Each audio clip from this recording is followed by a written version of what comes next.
In chapter 6 of the book of Micah, the Old Testament prophet, asks the question, what does God expect of us? And then he answers it and he says, to do justly, to love mercy, and to walk humbly with our God.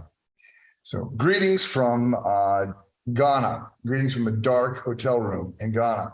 I am in Accra, which is the capital. Ghana is a West African country, and Accra is the capital. It's down on the Atlantic Ocean.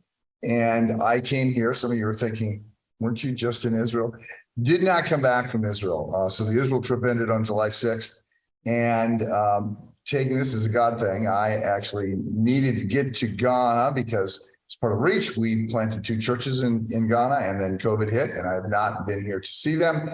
And also there's a board meeting for Scholar Leaders, which is the organization that Christ Church has been involved with for 30 years. And I've been on the board. Sherry and I have been involved with this for 35 years. And so we were, the Scholar Leader of the Year was being announced in Ghana. Salim Munir, who I interviewed on the podcast a couple of weeks ago, was the Scholar Leader of the Year this year at Sunday Gang, who I am going to interview later on. He's doing work in Nigeria in public theology and humanitarian relief and very good stuff, exciting stuff. Anyway, it just seemed like it was a good idea to just, while I was over here, everybody else went to Tel Aviv Airport and flew back home. And I went to Tel Aviv Airport and flew to Ghana. And this sounded like such a great idea because initially Sherry was going to join me in Ghana, but that fell through. So this is a long trip, but a really good trip. Being in Ghana has been very fun.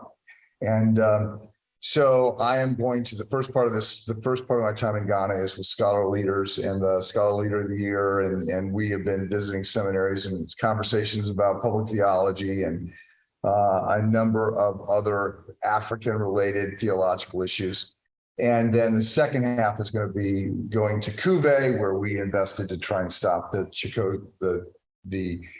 witch doctors abusing young girls and all of that. We put in a lot of money, and many of you have been there to work, and there's water and there's education and medical and all of that. And then the 2 churches. So anyway, all that to say, the first day that I was here, I went with some of the others on the board, and we drove a couple hours to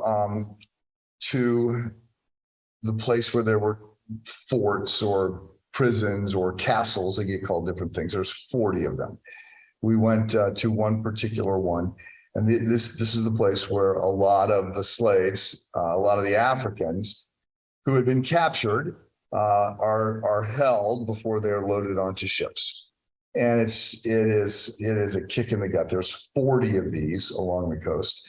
The one that we visited had been started by the Portuguese and then transferred to the Dutch, and then the Brits got a hold of it and had it for some period of time. And, it's like going to the Holocaust Museum. You do this because you say, I need to look at this. I need to be here. I need to face this.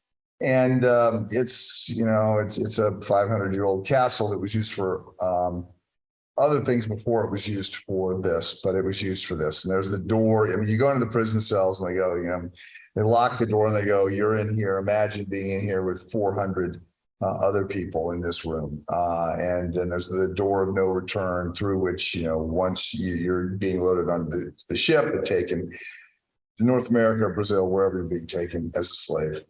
So it was horrible. But the worst part of it, honestly, the worst part of it is that in that castle, in that fort, again, prison, whatever, it's used for different things at different times. It had a big moat. It sort of looks like a castle, looks like a prison, whatever. In that facility, there's not one, but 2 churches. And there's scripture verses on the wall. And one of the church that I went and, stood in for a while was over the holding cell for the women. It's just unthinkable in so many ways. But it does force us to stop and think. God expects us to move in the direction of his love and grace. This isn't a simple formula to say that this immediately answers every question, but let's not miss this. What does the Lord require of you? Do justly, love mercy, and to walk humbly with him. Have a good day.